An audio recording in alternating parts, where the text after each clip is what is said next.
Welcome to the Video Jungle podcast. I am Artie Gold. This is Justin Andrews. Hello. And Justin, a really cool topic we're going to be talking about today for all the production and studio heads out there that are running companies similar to ourselves. It's my favorite topic, what'sYourBudget.com, production budget. Nothing more fun than talking about budgets. And you and I have been in front of many clients over the years. It always comes down to the end game, right? They get juiced up about our passion, our creativity. They want to work with us. They love everything about us. And then it comes down to the budget. Dolores. Yeah. I think the really interesting thing about budgets is they are a constraint, and constraints do force creative things to happen. But it's a lot harder to make creative things happen when you have $0 or like $10 versus when you have a few $100,000. So to dive deep into this topic, we went to our pals up in Boston, Wistia, which is a great video platform company that really takes the time not only to develop a great video platform, but to kind of teach people how to use video for anything they need for marketing and branding. And they had this great idea. So tell me a little bit about this idea. Yeah, I mean, they're somebody that whether you're a production company or an internal team within an organization, they sort of produce content that we always look at for how do you make video, how do you make it easy to help you communicate easier, faster, just like the most simple form of video, the $0 form of video. In case, air quotes, you don't own a video production company and have cameras available, right? Yeah. And so what was interesting about the project that they came up with was our pal Chris Levine, who was the production head over there at Wistia, decided, hey, what does production value feel and look like, right? At different levels. What does that production look like? And we talk about it all the time. What's the difference between a $10,000 budget and a $1,000 budget? And how do we present that to the client? And $100,000. And they went all the way up to 100. Yeah. And I think it's just this really interesting story of what do you get at those different levels of production? Can you see the difference in the video quality? Does it feel dramatically different? Or are there diminishing returns? At a certain point, do you look at it and say, well, maybe they didn't need to spend all that extra money? And I think Chris and the team at Wistia did a great job of giving companies like us a campaign to look at and talk about with clients and say, see, this is what we're talking about when we talk about art direction or when we talk about music and camera movement and how these things can impact the quality of the production. And I think my favorite thing, we're going to learn a lot of lessons in this interview. My favorite thing is how quickly Chris and his team became the client because they went in with production hats on, and then, you spend $100,000 on a project, you want it to work, right? Yeah, and if you want to spend 40 minutes before listening to this episode, check out the behind-the-scenes documentary on this campaign. It's well worth the watch, either before or listening to this, but we're going to have fun listening to Chris Levine. It's the Video Jungle Podcast. Find your fascinating.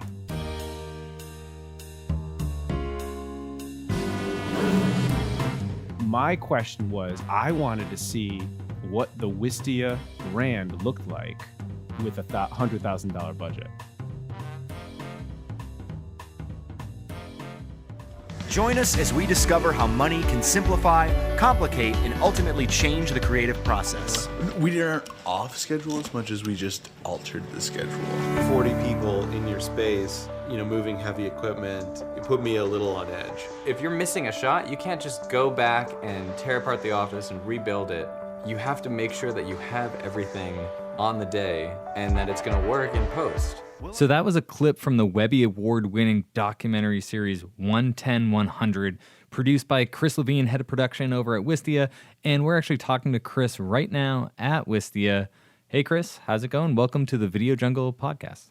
Hey, thanks for having me. I love seeing you, seeing some roadie boys up here in Cambridge. Yeah, I got to tell you, it took the right to get here and hit wall-to-wall traffic, and I was like, kind of like Rhode Island and the easiness of how you get around. But God bless you for.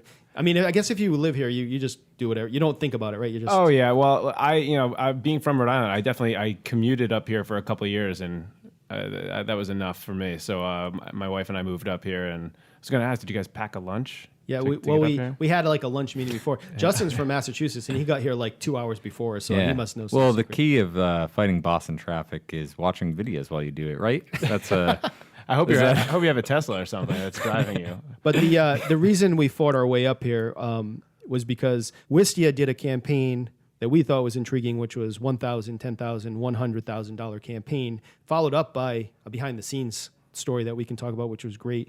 But really, just quickly, like, talk about why you and Wistia developed this campaign, and really what was your threshold of what you wanted to gain from it. So the genesis of the 110-100 project actually started at one of our conferences called Wistia Fest, which is we've since retired, but we actually were able to get Adam Lizagore, who is like the de facto product explainer video guy from Sandwich Video out in LA. We got him to our conference, and we were talking with him behind the scenes, and we just wanted to do something with Sandwich Video. We looked up to them. I've looked up to them as a filmmaker for so long, and felt like our brands are kind of aligned. So we were talking with him, and he's like, yes, I want to do something. I want to do something with you guys. You let us know like when the time's right. So at the time of the brainstorming around the 110-100 idea, we had just launched, we're just getting ready to launch our new video creation tool called Soapbox, which in and of itself is a democratic way of making video. You can make a video, you can make rough edits to a video using nothing but your laptop and your laptop's built-in webcam. And so when we knew we wanted to work with Sandwich, we knew we didn't want to just throw a chunk of money at them, and we wanted it to be more of a collaborative exchange. And so that's where the idea for 110-100 came from. It's not just giving, Sandwich Video 111 grand, just give us the best video you can do for 100 grand. Let's challenge them. Let's almost make this a game. Let's see what they can make with a $1,000 budget, with a $10,000 budget, and with a $100,000 budget. And it kind of was a nod back to the roots of Wistia, which is we believe that anybody with the right creative mind can be successful making video. And we shopped it to them, and they absolutely loved it. Well, first of all, Wistia Fest is just fun to say, so you should bring it back. Wistia Fest. Wistia Fest. It's now like Couch Fest. Yeah, it's just fun to say, so I would challenge you to bring it back.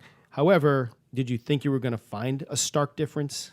Did you have predetermined things in your mind that you thought were difference between 1K, 10K, 100? Some of my favorite videos I've ever made as a filmmaker, I've shot on my iPhone. So I knew that there was something, if you could bring the right idea and the right storyteller to a video with $1,000 budget, you could actually make some magic. My question was, I wanted to see what the Wistia brand looked like with a $100,000 budget. Like, we had only ever done, DSLR video type, I'd say videos in like the $4,000 to $5,000 range, and you're kind of capped out. It's your lighting with very limited lighting gear. You don't have an audio person. Maybe you have a couple people attached to it. You don't have any fancy like through composed music. And the videos looked good, and they worked well. They marketed our products. They built a ton of brand affinity. We taught a lot of people about making video. But what would it look like with $100 grand? That's what we should start just using as all of our clients' pitch, right? Like, what would your video look like with $100 grand? And would it fit? Like, give it to me. Yeah. Is it actually on brand for Wistia to Yeah. have that type of polish and gloss?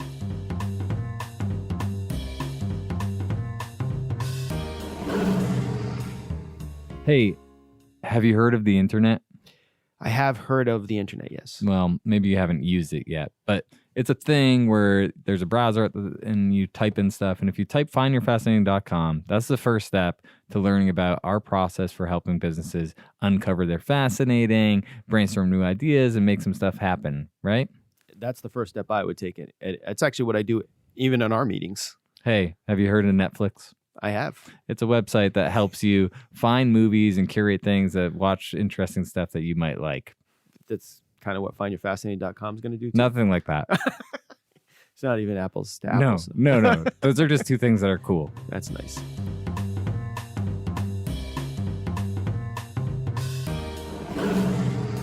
Did you find the pre-creative at each step different as well? Like, is there a significant difference for the pre-creative at 1K versus 10K versus 100K for you? Was that, or were you completely hands-off at that process? For the 1K especially, we were looking at a script, but we couldn't visualize it. And Claude, the person who directed the other videos and actually directed, shot, and edited the 1K video himself, he didn't even see it until he was in the edit. And when you're making that video by yourself with a $1,000 budget with your iPhone, he was actually like way more nimble than you could be in a 10K shoot, and especially the 100K shoot. Like the whole mantra of 110-100 is that creativity is born out of constraints. So what those constraints did for Claude in the $1,000 video, he was constrained to have to show that product in a way that he was able to do by himself for $1,000. With $10,000 video, the writers and the producers of that $10,000 budget could then shift how their storytelling would kind of show the life cycle or describe the product. And then the 100,000, of course, now you're able to work with motion graphics. Now you have a whole other kind of palette, creative palette, if you will, to explain the product. So that being said, I think it was kind of by design that each of these videos felt very, very different. And it's not that they just looked different and sounded different. It's that you couldn't write the same script for all three videos. The $100,000 script would look like crap with a $1,000 budget. You just can't. It's just too ambitious. Too many details. Too many details, too many people, too many locations. So talk to me a little bit more about like what you saw in that made you say, this is very different than what I expected, or what were you expecting the different budgets to feel like versus what did it end up being? From a production standpoint, from a scripting pre-production standpoint, and from just expectations. Campaign, like the results. So for the 1K video, I was so happy with the lo-fi DIY in-camera graphics that Claude did. It got me so good. That video, we call it a 1K video. That video was done for like $100. Like he bought some. He just leaned into the fact that it was going to look lo-fi no matter what. If you don't have a lighting crew, you don't have a sound crew, you're shooting it by yourself on an iPhone, it's gonna it'll look pretty good, but it's not gonna look great. It's never gonna look great. And so he leaned into that so hard that instead of even using a text generator in iMovie or whatever he edited in, he went out to CVS and bought construction paper and glitter to make the slides. And that made it so endearing. And for the viewer, it's like, oh, I know what I'm watching here. I'm not watching something trying to be something that it's not. So I really love that about the 1K video. And they were beautiful graphics. Gorgeous. But I think the other important thing about that 1K and like the reason you got there was because it was a 1K video, but it really wasn't because you have a creative talent like Claude who has this vision for how can I lean into this 1K thing and make something excellent, right? Like there is a difference between someone like that sees the 1K and sees this creative idea and can pull it together versus someone that is in college still that's trying to finagle their way around something. Okay. I mean, in essence, Claude took a huge discount to make that project for you, right? Oh, yeah. He did a favor for you. I mean, basically, yeah. He was, obviously, and some of the haters on the project would say, oh, well, like Claude's making a salary. And yes, of course, the time associated, it was more proving the point that, like, the production value of a $1,000 budget, right? It shouldn't be the thing that makes you not want to make your first video, because to me the entire project is just a trumpet of awareness for the importance of creativity and working with creative people, and like just pumping up the all the creatives in the world to be like, hey, you matter, and what you do is the difference between something that's not good and something that's really great. That was the good. What's the biggest wish that you had for the 1K video? My wish for the 1K video was around just a clearer idea, painting a clearer picture of the time it takes to execute on something like that. And Claude hits on this a little bit in the documentary, where it's like you either have money or you have time. And like if you don't have a lot of money, you need a lot of time. And if you don't have a lot of time, you need a lot of money. And so Claude didn't have a lot of money on the 1K video, but he had a lot of time. And like, yes, in theory, we're cheating on this because, we're not counting on Claude's salary. So I wish we had a little bit more of a dialogue on that in our documentary, because it would have been cool to kind of shine the light on that a little bit more. Cool. And then moving on to the 10K, same type of question. Now you have $9,000 more to spend. What really worked for you? What were you happy about? What would you have changed? So for the 10K video, I was absolutely thrilled with how that came out. It was really cool to see actors portraying their use of a product. That's a novel thing for Wistia. We've always been very intentful about using our own employees and people at Wistia in our own videos, and they're all not actors. And so, we do our best working with non-actors, and I think we get pretty good authentic readings, but it was really cool to see real live people that aren't Wistians kind of telling this narrative story about how they use Soapbox. Other than that, I mean, the production value is clearly now like in familiar territory. They're using a Canon C300, which is kind of the camera that we're using internally at Wistia. They attached more people to the project, and so things like framing and lighting and audio got significantly better. You get more creative professionals on your project. Obviously, the end result is going to be better. The thing I wish we kind of covered more in the 10K video is how, when they were choosing the crew to work on that project, where did they make concessions? Who did they markedly not get on set, and for what reason? That's still kind of a question mark in my mind. Like, I guess everyone has their idea of their bare bones, go get 'em crew, but why did they make the call to have an assistant director as opposed to, say, a focus puller? Or why did they go with this audio package instead of having one that would actually sound better? Some of those production decisions would have been cool to unpack. For the $100,000 video, I remember seeing the first cut of the 100K video, and my jaw was like on the ground because it was bad. I was like, oh my God, what did we... Bad is the new good. What did we just do here? I was like, oh my God.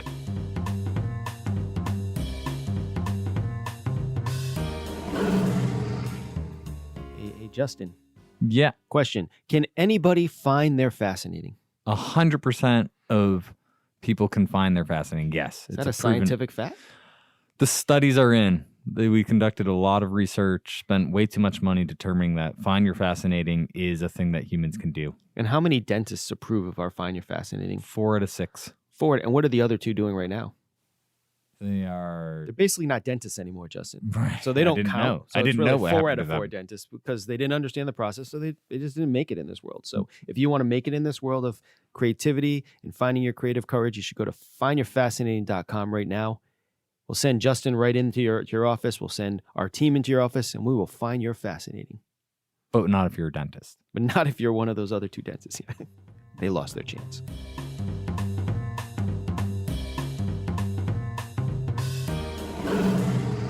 Continue this story, because this is really funny, and it kind of resonates, I think, with us too. The expectation is so much higher for you as a client spending $100,000 when you're not used to spending $100,000, that the incremental difference of a $90,000 budget, should that not be 900% or 9,000% better than the $10,000 video? I mean, listen, I know how to look at a rough cut, okay? I invented the rough cut, for God's sakes, all right? I know I know what that means. I know you're not supposed to judge. I from the other end of it, it got me. It got me into good. the client real quick. You guys did it real good. Excuse me, it says you need graphics here. Are we going to do a graphic there? We can change that font. No, so, that first cut of the 100K video, I was like, oh, God blessed, what did we just do? And I remember... this is, probably months after we actually had shot on location in LA, and we had been interviewing with Adam Lizagor, and he has a history in post. And he says, you get to write your video 3 times. You write your video when you're writing it, you write your video when you're on set shooting it, and you write your video in post. And the 100K video really made me a believer in the amount of storytelling that can happen in post, with timing, with choosing the right takes, with knowing what to cut. They killed, Claude calls it killing your darlings. It's being willing to throw out even your greatest ideas if it doesn't work for the greater good of the project. And they killed their darling in the 100K video. It was like this beautiful, giant, sweeping. It was the most camera motion of any of the shots, and it had like a really big joke at the end. And they cut it, and it ended up working better in the video without it. And it blew me away that they were able to have the discipline to be able to do that. You know, the one thing I think I wish we had changed was I think we tried to, we're trying to be, and Sandwich was trying to be a little bit too clever with some of the writing of the 100K video. And I think that took away from some of the actual nuts and bolts of explaining the product. So they went kind of overboard with some of these motion graphics, partly to kind of prove the point of these different production values and the different price points, but it kind of sacrificed the greater narrative of what is Soapbox, who should care about it, how does it work. And to me, I still think the 1K and the 10K do a better job of explaining the actual product. So all's said and done, campaign's done, you have the poster on your wall, it's beautiful. What did you end up taking away from it creatively, and how has it changed the way that you think about production here at Wistia? 110-100, the docuseries, ended up being the most important and creatively fulfilling project of my career. We had 3 incredible videos that we were able to use in our marketing efforts and start a conversation with creatives around what it takes to make a great video. And then the biggest thing that we took away from with this project, after it won the awards and like we had all this qualitative and quantitative feedback that it actually worked, was that as a creative team, we can take bigger swings, and we have the confidence to know that some of those swings may not connect, but when they do connect, it feels so good, and it actually has a resounding impact on the business. And probably a little bit surprising that people were engaging with the content that way, because this documentary isn't a 3-minute video, right? This is probably the longest piece of the documentary itself. That's probably the longest piece of content that you guys had put out to date, I'd guess. Oh, definitely. And the performance metrics backed it up. I think that's really interesting that you could say, we can maybe produce a different type in a world that's saying content should be 15 seconds. You need 6-second ads on Facebook. 22-minute episode. You guys were able to even break the mold of the type of content that your audience might engage with. Yeah, and I love that you brought that up. This was, 110-100 was over an hour and 45 minutes of content. It took us probably 5 months of intense work to write it and edit it and produce it, soup to nuts. And in the end, we had people spending that much time with the brand, and we realized that more and more businesses, more and more companies are starting to do this. It's not enough to just capture people's attention. You have to hold it. You have to hold their attention. And that's what longer form content is uniquely good at. The content needs to be good. It needs to be entertaining and engaging. But if you can hold your viewers' attention and they're spending more time consuming your brand, we had people that had never interacted with our company spending hours and hours and hours consuming our content, and it's Wistia branded content. We had people that 110-100 turned fans into super fans for us. Like, you think when they're thinking about video software, they're not going to go anywhere else. They're going to see they have such crazy affinity for us that they're going to go with us. And people that aren't even using our products, they are fans of our content. They will be recommenders. So now we have an army of word of mouth people telling folks about our product. That's where the magic happens. So when a bigger organization watches this, someone that has budgets, what should they kind of take away from thinking about their budget as a company? If somebody were to take one thing away from the 110-100 project, it's to value creativity and the creative people that you choose to work with and the creative forces that you have in your corner. You can't throw money at a problem and expect that to be the solution. you need to throw the right creative energy behind the problem and choose a creative band of people to work with that align with your set of values and your company's brand. And because we saw the impact that having more people that know what they're doing, looking at the monitor during your shoot, contributing to your project, that has a massive outsized impact. So that has 100% changed the way that we're doing our projects internally. The success of 110-100 and our belief at Wistia that more and more companies are going to be making engaging longer form content to build brand affinity, that has literally changed the entire focus of our company, the products we're building, and the content we're creating. So we are going for way bigger swings in the future. Our next, the follow-up series that we had to 110-100 was a show called Brandwagon. It was our take on a Tonight Show for marketers. We have a whole slate of shows that we're working on. We're really excited about the future and about making more of these bigger swings here at Wistia.